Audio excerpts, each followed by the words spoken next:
Oh, sarap-sarap naman yung pagkain ng batuta na yan. Sana all, puro gulay.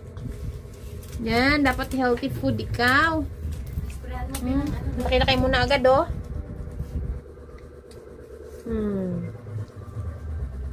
Ang ulam niyo, pagkain niyo ko ay wet food with carrots. Tapos sayote, may pichay. Ano ba ba? Atay. Wow, sana all. Ang bango niyan. Tapos yung amo, yung ulam, tuyo. Ang amo, ulam, tuyo. Si Yoko, iba-iba ang ulam. Ganyan talaga siya kumain. Ang kadapa. Tawad yan eh. Mamaya hindi na yung makagalaw, sobrang busog.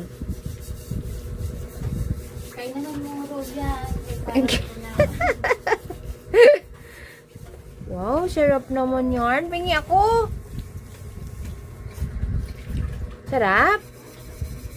Yung yogurt niya. Mamaya na yun hapon.